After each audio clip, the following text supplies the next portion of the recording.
अगर आपसे कोई पूछे कि रॉकी भाई से ज्यादा डेंजरस कौन है, आमिर खान से ज्यादा परफेक्ट कौन है, और कौन सा विलन संजय दत्त से ज्यादा तबाही मचाता है, तो तुम्हारा जवाब क्या होगा? ऑफ कोर्स कोई नहीं, मतलब आप इन्हें नहीं जानते। This man has change the philosophy of India. KGF के बाद बाहुबली वाला घमंड लेके बैठे थे यश भैया। इन्होंने सोचा था बाहुबली ने 1700 करोड़ कमाए थे, हम तो दंगल को पीछे कर देंगे, 2500 करोड़ कमाएंगे। लेकिन जब पिक्चर आती है तो 1200 करोड़ में धरे गए। इनको लगा पैसा खत्म हो गया होगा लोगों के पास, लेकिन दूसरी तरफ आरआरआर वाले 1300 करोड़ लूट के चले जाते। अब अंदाजा लगाओ कि इनका रिएक्शन क्या होगा। मेकर्स को ये समझ में नहीं आ रहा था कि ये हुआ तो हुआ कैसे। बहुत सोचने के बाद इनकी नींद खुली और इन्हें पता चला कि वायलेंस वायलेंस वायलेंस के चक्कर में हमने एक दो सीन ही उड़ा दिए।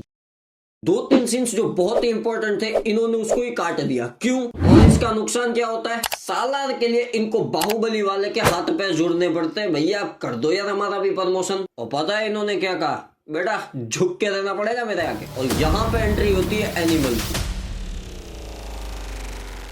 Cancer picture of Indian history. Harshad Mehta ने जितनी तबाही 10 साल में मचाई थी, ये एक दिन में मचाते हैं।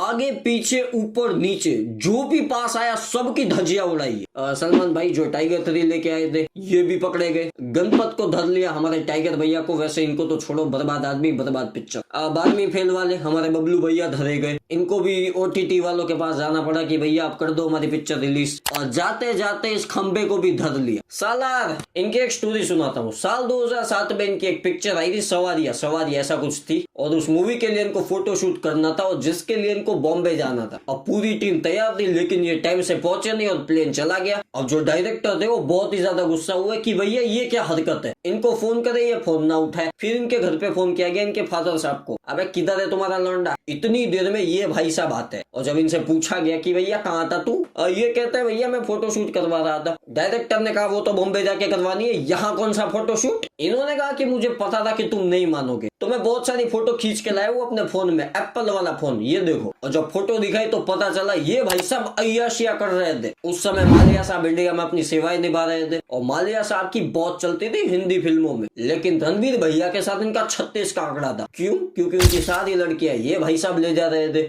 वो पैसे खर्च रहा है और ये फ्री में ले जा रहे हैं। और मालिया साहब को कतई पसंद नहीं थे। और रणबीर कपूर का उस समय राइज हो रहा था, इनको एक के बाद एक अच्छी फिल्में मिल रही थी, वो कहते हो ना इम्पैक्टफुल मूवीज। अब मालिया साहब ने बहुत कोशिश करके इनको मैक्सिमम पिक्चरों से निकाल दिया, लेकिन एक टाइम ऐसा आ गया कि मालिया साहब को खुद ही निकलना पड़ा इंडिया छोड़ के। और बाद में जाके रणबीर कपूर ने कहा अब कौन है मेरे को रोकने वाला। और बाय द वे ये 2 पिक्चर में असिस्टेंट डायरेक्टर भी थे, एक ब्लैक थी और दूसरी पिक्चर या मैं भाई एडिट लगा देना, मेरे को याद नहीं है। रणबीर कपूर को पिक्चर में लेना 2 धारी तलवार वाला काम होता है, या तो दूसरों को बर्बाद कर देंगे वरना हम तो है ही बर्बाद। एक बार इनसे पूछा गया कि भैया एनिमल में इतना अच्छा आपने काम किया है, क्या कहोगे आप? इन्होंने कहा एनिमल बनाने में मेरे को कोई इंटरेस्ट नहीं था, वो तो मेरी शादी आ रही थी और पैसों की थोड़ी तंगी थी तो बना दी पिक्चर, और संदीप भैया पैसे भी अच्छे खासे दे रहे थे तो व्हाई नॉट, इतनी फ्लॉप दी एक और दे दूंगा। तो इन्होंने तो ये सोच के फिल्म बनाई थी कि भैया पिट गई तो अपनी कौन सी मूवी है, अपने कौन से पैसे लगे, किस्मत इनकी की पिक्चर चल गई। अब आ रही है एनिमल पार्क, कहा तो जाता है कि भैया शूटिंग